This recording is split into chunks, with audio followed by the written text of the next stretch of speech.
Sampai-sampai Syekh Al-Imam Muhammad bin Shalih Al-Utsaimin rahimahullah ta'ala mengatakan, tidak bisa engkau bandingkan Islam dengan keadaan kaum muslimin pada hari ini. Karena Islam, kaum muslimin pada hari ini telah mengerjakan perkara-perkara yang besar. Dan kalau seorang tinggal di salah satu negeri dari negeri-negeri Islam, seolah-olah dia tidak tinggal di negeri Islam. Di negerinya kaum muslimin, negeri Islam, terdengar azan berkumandang, ditegakkan salat jamaah dan salat Jumat. Ini syiar terbesar dari negeri Islam. Oleh karena itu Rasulullah SAW apabila ingin menyerang satu kaum, beliau tunggu sampai pagi, terdengar azan atau tidak. Kalau tidak terdengar azan, beliau masuk menyerangnya. Kalau terdengar azan, berarti itu menunjukkan bilatnya negerinya negeri Muslim.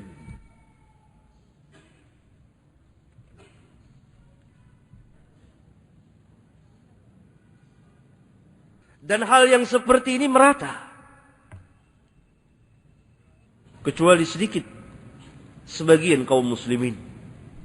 Yang saya maksud merata, ketidakmengertian, kurang paham terhadap Islam dalam hal-hal yang pokok, bukan secara keseluruhan, tidak. La yukallifullahu nafsan illa wus'aha. Fattaqullaha mastata'tum. Bertakwalah kepada Allah semampu kamu, tetapi haqqa tuqatih, dengan takwa yang benar. yakni ilmu yang tidak diberi uzur seseorang untuk mengatakan saya tidak tahu. Ini yang pokok-pokok di dalam Islam, yang sangat mendasar di dalam Islam. Dan ini merata, tidak atau kurang diketahui, kurang dimengerti oleh kaum muslimin. Karena itu sering terjadi pelanggaran-pelanggaran besar. Yang kedua, tersebarnya dengan luas berbagai macam al-bid'ah.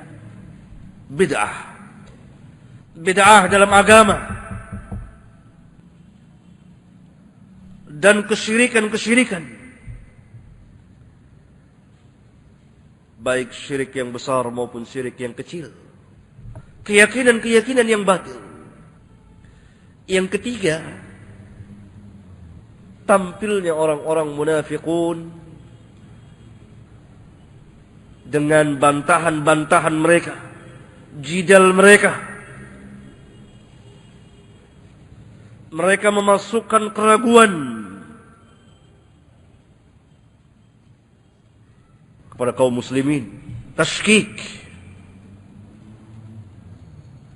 Mereka mengumandangkan dengan amat lantang wahdatul adyan, kesatuan agama.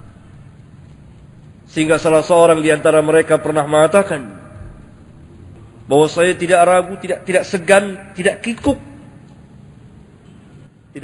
untuk mengatakan bahwa semua agama benar adanya pada porsinya masing-masing. Kemudian dirubah makna firman Allah, inna ad-dina 'indallahi al-Islam.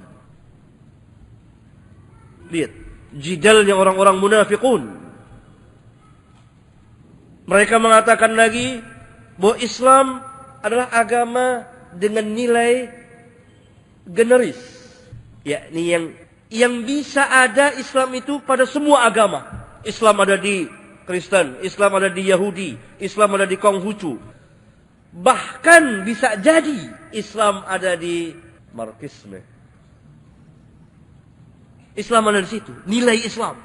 Demikian orang-orang munafikun memasukkan keraguan dan membuatnya lemah kaum muslimin terhadap Islam itu sendiri. Dibuat hancur Islam itu. Dan mereka dengan tulisannya, dengan seminar-seminarnya, dengan kitabnya, dan seterusnya. Dan jihad kepada ini, kepada kelompok ini. Kata Al-Imam Ibn Qayyim, lihat di kitab Zadul Ma'ad. Jihadnya orang-orang khusus dari umat ini. Karena jihad kepada orang-orang munafikun lebih sulit, lebih susah dari jihad kepada orang-orang kufar. Tersebarnya kaum munafikun yang lebih banyak dari kaum munafikun yang ada pada zaman Nabi sallallahu alaihi wasallam. Lebih rusak keadaannya karena orang-orang munafikun pada zaman dahulu tetap salat walaupun malas-malasan. Orang-orang munafikun pada zaman sekarang jelas-jelas tidak mau salat. Ini kenyataan yang harus kita hadapi. Dan seorang itu harus hidup dengan kenyataan. Bukan hidup di luar kenyataannya. Tidak boleh kita hidup dalam dunia khayal. Dunia angan-angan. Yang boleh harap. Seorang muslim tidak boleh berangan-angan tanpa ada amal. Karena itu para ulama mengatakan sesat orang yang menunggu-nunggu kedatangan Isa bin Maryam yang telah pasti datangnya karena dia khabar dari wahyu dan kedatangan Mahdi yang sudah pasti, tetapi dia tidak beramal untuk Islam dan kaum muslimin. Sesat dikatakan oleh ulama. Di antara ulama yang mengatakan sesat, Syekh Al-Imam Muhammad Nasiruddin Al-Albani rahimahullah ta'ala. Di awal-awal kitabnya Silsilah Al-Hadits As-Sahihah jilid 1. Dan ulama-ulama yang lain. Ini barangkali yang kompleks sekali. Dan itu kenyataan. Ketidakmengertian kita terhadap din. Tersebarnya berbagai macam bidah dan kesyirikan.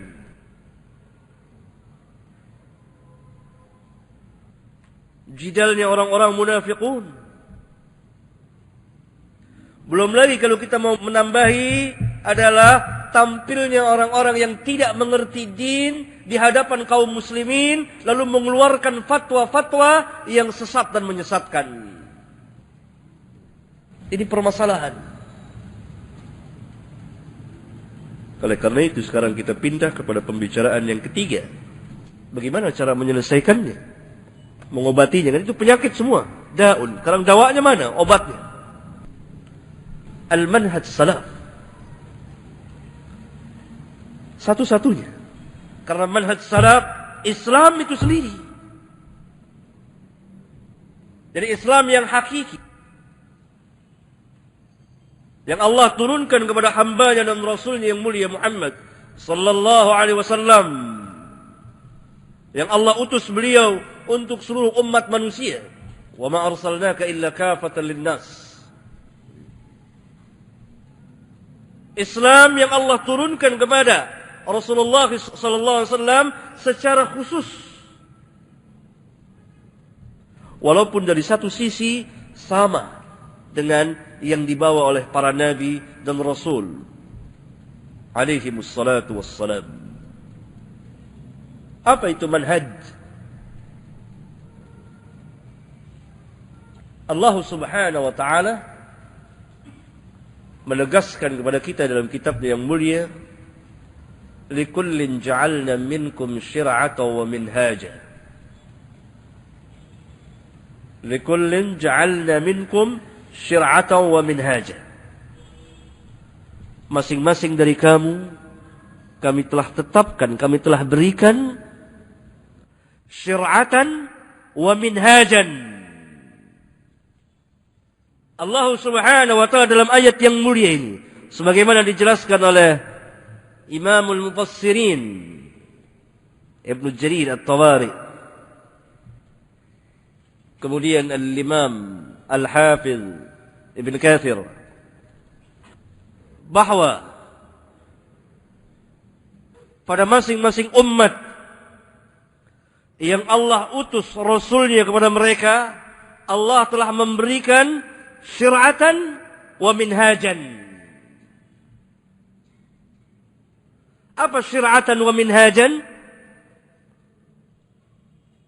Abdullah bin Abbas radhiyallahu anhuma bersama para tabi'in seperti Mujahid, Ikrimah, Sa'id bin Jubair,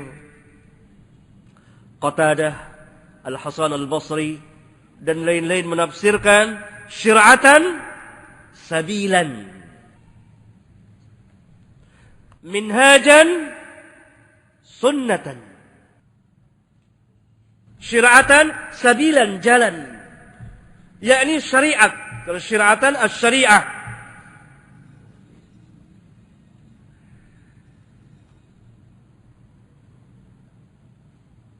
Pada masing-masing umat ada syariatnya. Ketetapan Allah tabaraka wa ta'ala. Perintah dan larangan. Dan ini menunjukkan bahwa syariat al-anbiya wal mursalin berbeda antara satu dengan yang lain. Walaupun mereka sama dari satu sisi, din yang satu, al-Islam. Karena Allah berfirman, "Inna ad-dina 'inda Allahil Islam."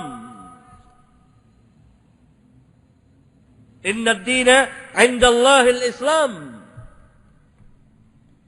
Sesungguhnya agama yang sah di sisi Allah hanyalah Islam, bukan Yahudi atau Kristen. Menurut keyakinan kita, Inna ad-dina 'inda Allahil Islam. Syekhul Islam Ibn Taimiyah rahimahullah ta'ala menafsirkan ayat yang mulia ini di beberapa kitabnya. Di antaranya dalam kitab Al-Ubudiyah. Kemudian dalam kitab Ar-Raddu 'ala al-Mantiqiyyin. Dan beberapa kitab beliau. Itu yang saya ingat. Bahwa lafaz Inna ad-dina 'inda Allahil Islam am, bentuknya umum. Untuk yang dahulu dan yang sekarang. Yakni para nabi yang dahulu dan sekarang, yakni Rasulullah SAW, itu agamanya satu, al-Islam, din. Nah, saya mau beri catatan sedikit. Bagaimana orang-orang munafikun pada zaman kita ini merubah ayat yang mulia ini. Tahriful kalim an mawadhi'ihi. Tahrif. Seperti perbuatan orang Yahudi dan Nasara kepada kitab mereka, Taurat dan Injil. Dan merubah perkataan Syekhul Islam Ibn Taimiyah. Jangan antum kira orang-orang munafikun tidak membawakan perkataan kaum orientalis. Tidak, kecuali 1-2 kalimat. Tapi dia bawakan perkataan a'immatus sunnah. Syekhul Islam Ibn Taimiyah, Al-Imam Ibn Al-Qayyim, Al-Hafiz Ibn Kathir, Al-Imam Al-Shatibi, dan lain-lain, banyak sekali. Mereka mengatakan, ini menunjukkan bahwa semua agama Islam. Kristen, ya Islam. Kata dia mengatakan bahwa Islam ada di Kristen, Islam ada di Yahudi. Berbeda hanya namanya saja. Oleh karena itu, dia membawakan perkataan Syekhul Islam Ibn Taimiyah. Ibnu Taimiyah sendiri mengatakan bahwa lafaz ini bersifat umum untuk orang-orang yang terdahulu dan yang sekarang, untuk ahlul kitab dan untuk orang Islam sekarang ini. Lihat, merubah makna ayat Al-Quranul Karim di sebagian kitab mereka.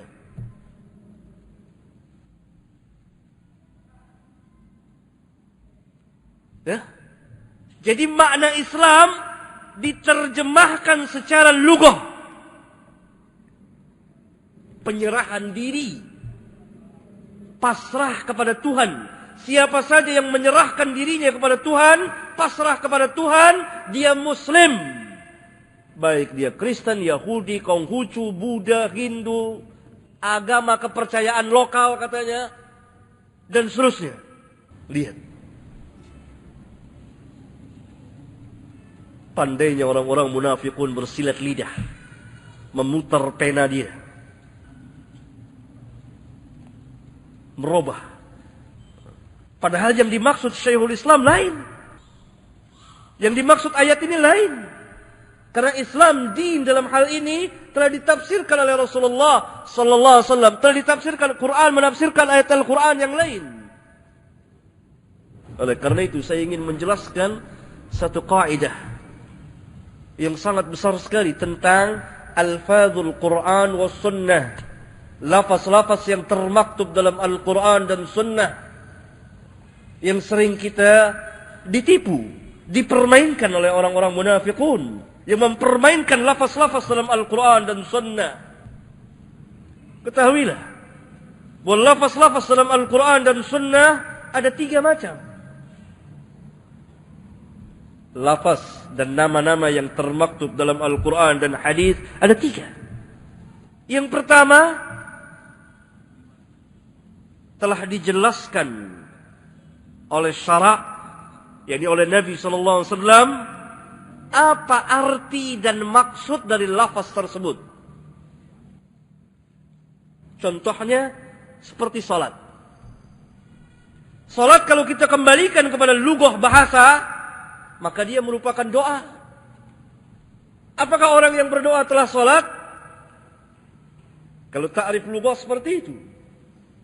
Tapi karena lafaz as-salah dalam Al-Quran telah dijelaskan oleh Nabi yang mulia sallallahu alaihi wasallam apa maknanya, maka tidak boleh lagi dikembalikan kepada lugah bahasa.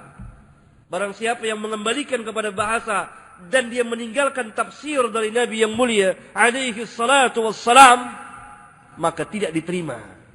Orang munafikun ini mengembalikan kepada bahasa ketika Nabi SAW telah menjelaskan apa itu Islam, apa itu iman, apa itu kufur, apa itu nifak, apa itu salat, apa itu zakat, apa itu saum, apa itu haji. Ini lafaz-lafaz yang telah dijelaskan apa maksud dan artinya. Kalau saum, menahan diri, apakah setiap orang yang telah menahan diri, misalnya dia menahan diri dari berbicara, dia dikatakan telah saum secara syar'i? Tidak, secara lugah iya.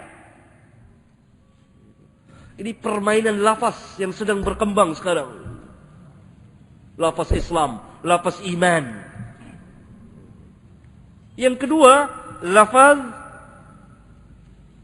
yang kita ambil artinya secara bahasa, tidak secara syar'i. Seperti asyam, matahari, bintang, bulan, awan, langit. Itu secara lugah. Yang ketiga, tidak diterangkan oleh syarak dan tidak diterangkan oleh bahasa, maka dipulangkan kepada uruf dan adat kebiasaan manusia. Seperti safar. Mana arti safar secara syar'i? Nabi SAW pernah menjelaskan bahwa safar itu seperti ini arti dan maksudnya. Tidak. Diserahkan kepada uruf. Pembahasan ini luas sekali. Saya ingin memberikan catatan di sini.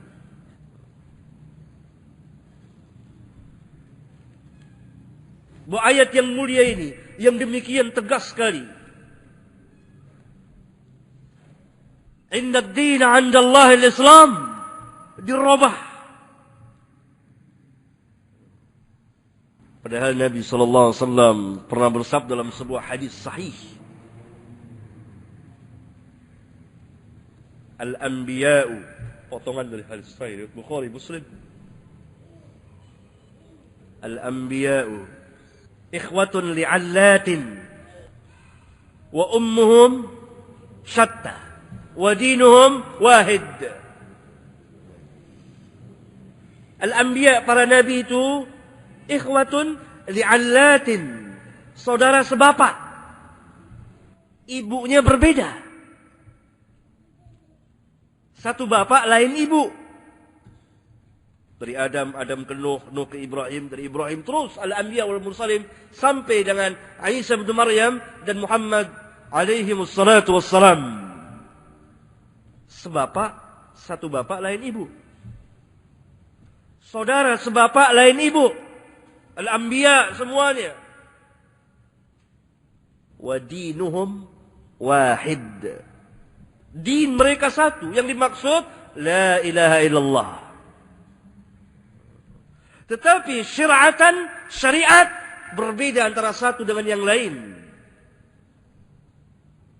Salah satu hukum misalnya, pada zaman Musa haram, pada zaman Muhammad alaihi wassalatu wassalam halal. Contohnya seperti ghanimah, harta rampasan perang.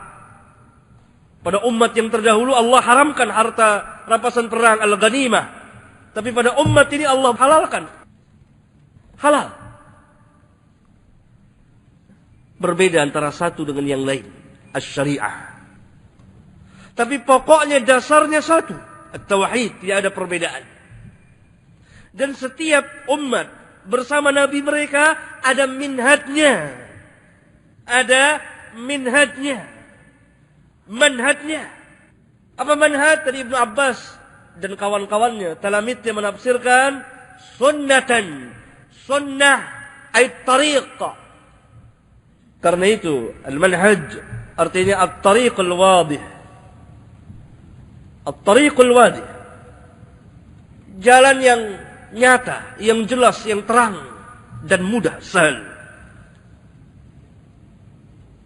Masing-masing umat mengikuti manhaj nabinya. Menarik perhatian kita ketika Rasulullah SAW bersabda dari jalan Abi Hurairah radhiyallahu taala anhu, qala Rasulullah sallallahu alaihi wasallam افترقت اليهود على 71 أو 72 فرقة وتفرقت النصارى على 71 أو 72 فرقة وتفترق أمتي على 73 فرقة. Dari Abi Hurairah radhiyallahu anhu, dia berkata, telah bersabda Rasulullah sallallahu alaihi wasallam, telah berpecah belah, berselisih Yahudi menjadi 71 atau 72 firqah. Keraguan dari sebagian rawi. Yang benar, Yahudi berpecah belah menjadi 71 firqah. Dan Nasara telah berpecah belah menjadi 71 atau 72 firqah. Keraguan dari sebagian rawi. Hadis yang benar adalah 72 firqah. Wa taftariku ummati ala 73 firqah. Dan umatku akan berpecah belah menjadi 73 firqah.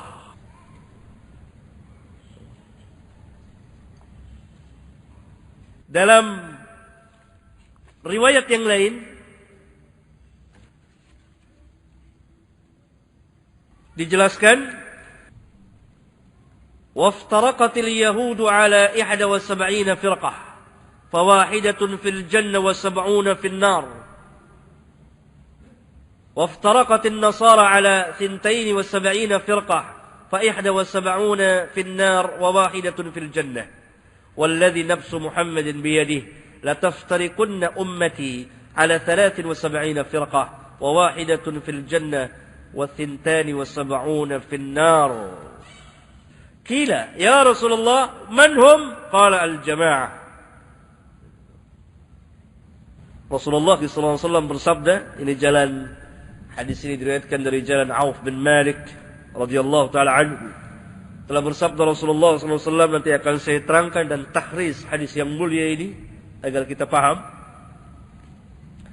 Telah berselisih Yahudi menjadi 71 firqah. Yang satu di surga, yang 70 di neraka. Telah berpecah belah Nasara menjadi 72 firqah. 71 firqah di neraka, terancam neraka, yakni yang satu firqah di jannah. Demi Allah yang jiwa Muhammad ada di tangannya, sungguh umatku akan berpecah belah menjadi 73 firqah. Yang satu firqah di jannah dan yang 72 di neraka. Ditanya, ya Rasulullah, siapa mereka? Beliau menjawab, al-jamaah. Yang menarik perhatian kita di sini, Yahudi dan Nasara berpecah belah menjadi 71 dan 72 firqah. Yahudi dari 71 firqah, satu firqah di jannah, 70 firqah di nar. Nasara dari 72 firqah, ya, satu firqah di jannah dan 71 firqah di nar. Soal, ini Yahudi dan Nasara yang dulu atau yang sekarang? Sahih. Pertanyaan ini makul, masuk di akal.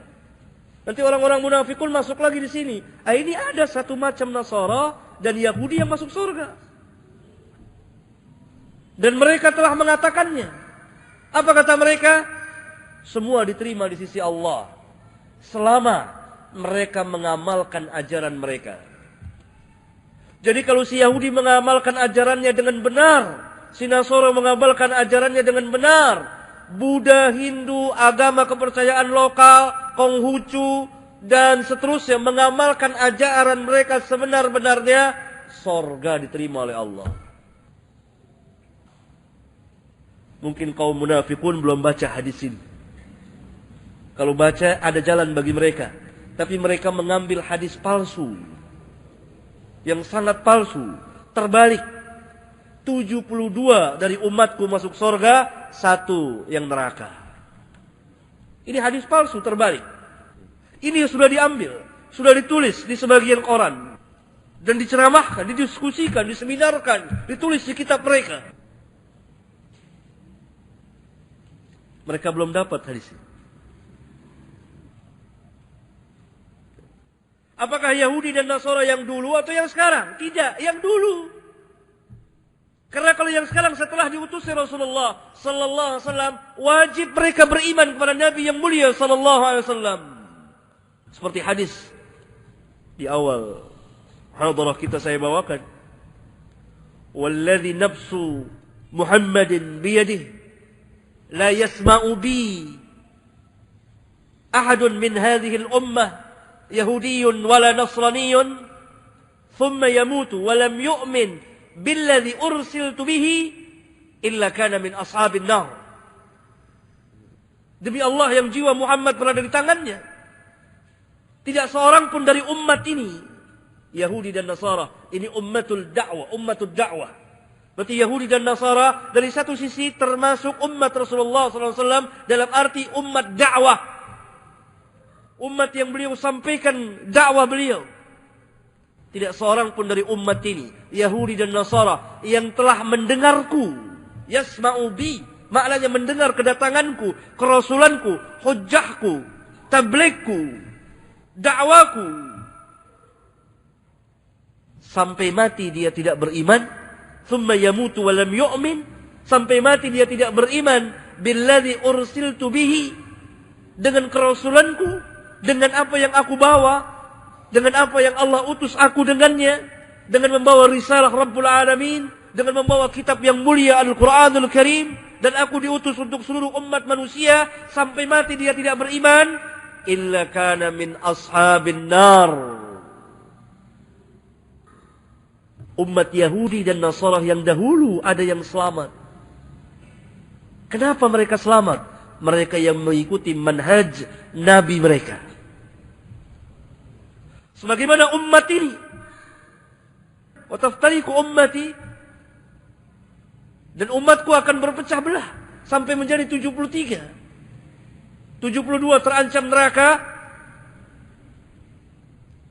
Yang satu dijanjikan jannah. Apakah 73 umat Islam yang berselisih bukan Islam? Telah keluar dari Islam? Diancam kekal di neraka? Jawabnya tidak. Tidak ada seorang pun ulama yang mengatakan demikian. Tidak ada nas dari Alkitab, tidak ada dari sunnah. Bahkan sebaliknya, ketetapan Alkitab dan sunnah dan ijma' as-sahabah, tabi'in, tabi'un tabi'in, mengatakan mereka adalah umat Islam. Karena itu Rasulullah SAW mengatakan, ummati, umatku. Khawarij, firqah besar, yang diperintah oleh Rasulullah SAW untuk memeranginya, dan telah diperangi oleh Amirul Mu'minin Ali bin Abi Thalib, salah satu dari Khulafa'ur Rasyidin Al-Mahdiyyin, dan itu atas ijma' para sahabat. Karena para sahabat yang hadir di waktu itu menetapkannya, mengiyakannya, mendukungnya, memerangi Khawarij.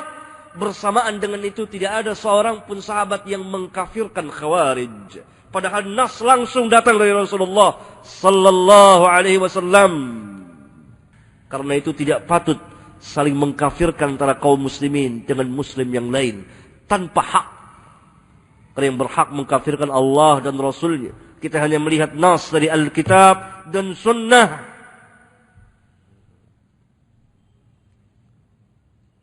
Kesimpulannya, setiap umat memiliki al-minhaj.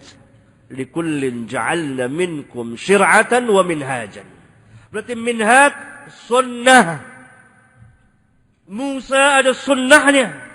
ada manhajnya yang wajib pada waktu itu. Orang-orang Bani Israel mengikuti manhaj dan sunnahnya Musa alaihi salatu wassalam. Tidak boleh keluar dari sunnahnya Musa. Kalau dia keluar dari sunnahnya Musa, maka mereka masuk ke dalam 70 golongan yang terancam nar. Imma mereka keluar kufur, atau mereka masih berada dalam agama Musa, tapi menyimpang, menyelisih. Sebagaimana Rasulullah SAW telah kabarkan, yang membinasakan umat yang terdahulu, kathratu su'alihim, banyaknya masalah pertanyaan-pertanyaan mereka, dan berbedanya, berselisihnya mereka dengan para nabi mereka. Dan umat ini pun ada manhajnya, manhajus sunnah yang dibawa oleh Rasulullah alaihi salatu wassalam.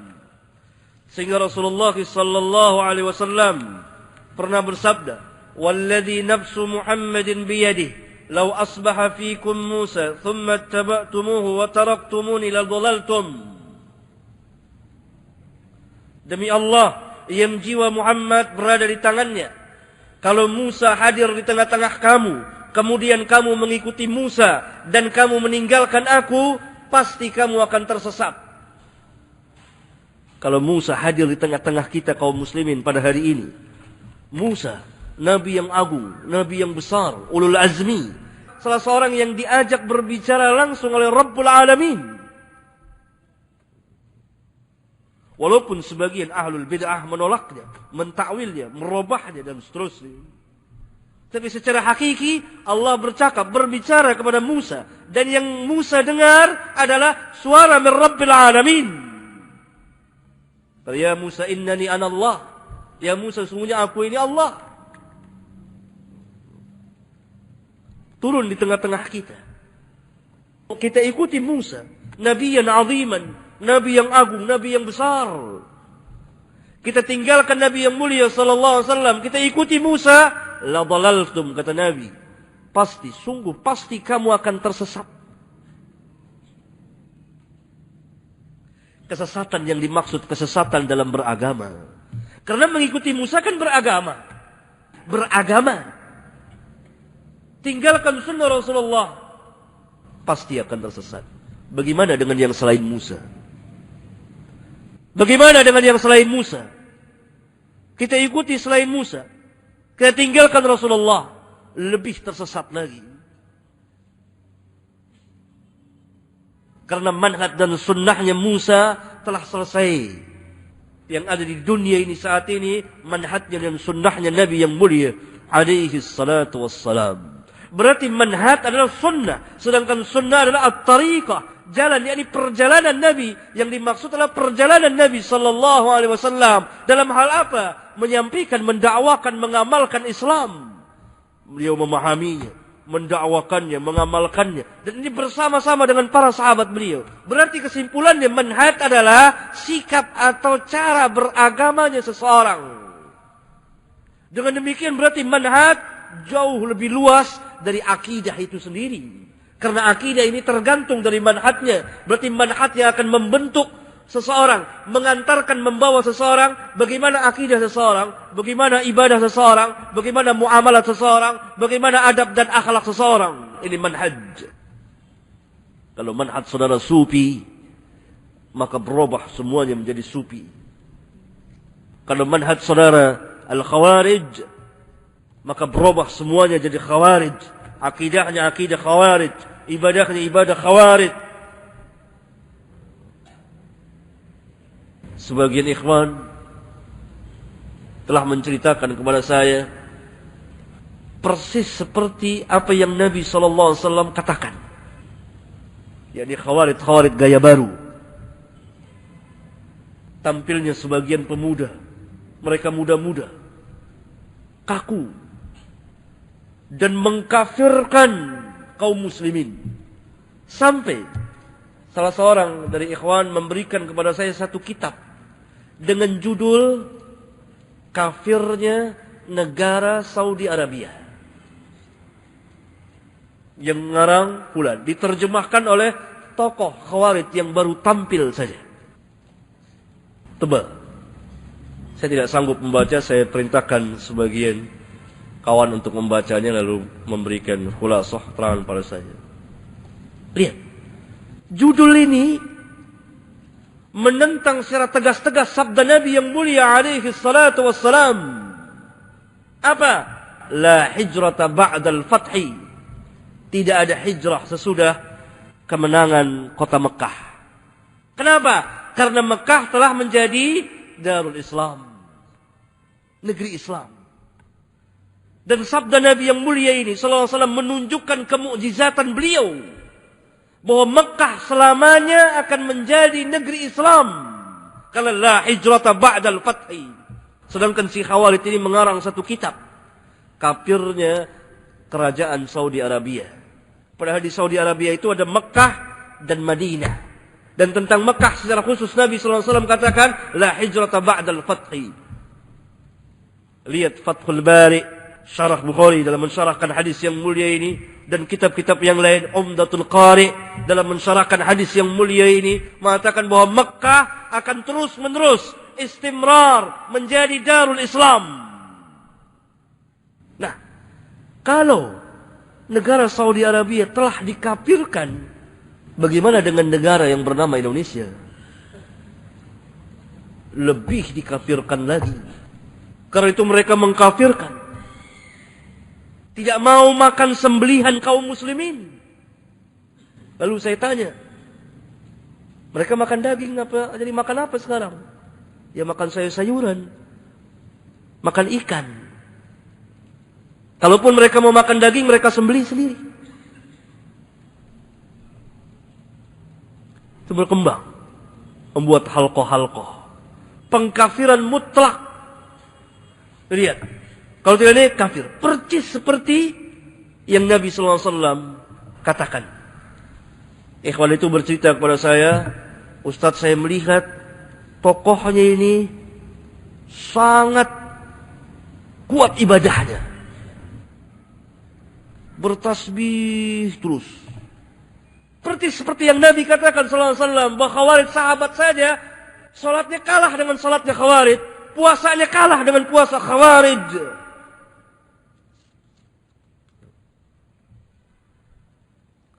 Walaupun mereka mengatasnamakan Ahlus Sunnah, berbeda dengan Khawarij yang dahulu. Ini manhaj. Berarti pembicaraan mengenai manhaj sangat penting sekali. Sehingga seringkali saya ulang-ulang bagi kaum muslimin yang akan membuat madrasah umum, sekolah Islam, harap dimasukkan pelajaran kurikulum tentang manhaj. Karena banyak kaum muslimin tidak tahu bagaimana cara beragama yang benar, yang akan membentuk akidah kita, yang akan mengantarkan kita kepada akidah yang sahihah, akidah yang benar, ibadah yang benar.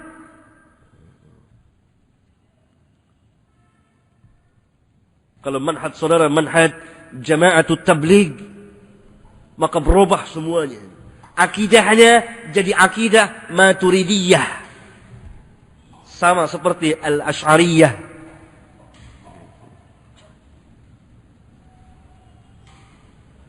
Demikian juga ibadahnya, adab dan akhlaknya, dan seterusnya.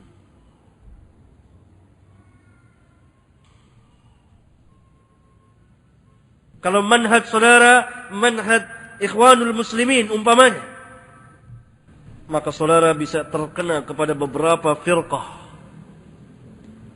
Bisa masuk ke Khawarij, bisa masuk ke Mu'tazilah, bisa masuk ke Sufiyah, bisa masuk ke Syiah, bisa masuk ke Jama'atut Tabligh. Bermacam-macam firqah ada di Ikhwanul Muslimin, dan seterusnya.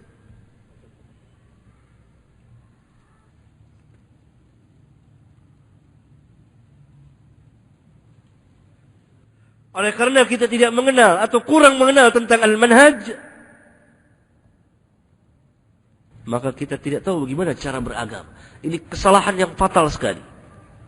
Cara beragama itu gimana? Itu yang jadi persoalan. Yang selama ini, kesalahan kita selama ini, tidak tahu cara beragama yang benar. manhaj yang hak, manhaj yang diajarkan, yang diterapkan, yang didakwakan oleh Rasulullah alaihi salatu wassalam, yang dimiliki oleh para sahabat. Nah, kita harus mengurut pembahasan ini dari hadis-hadis Rasulullah alaihi salatu wassalam. Ya. Iya, sampai di sini. Subhanakallahumma wa bihamdika asyhadu an la ilaha illa anta astaghfiruka wa atubu ilaik. Assalamualaikum warahmatullahi wabarakatuh.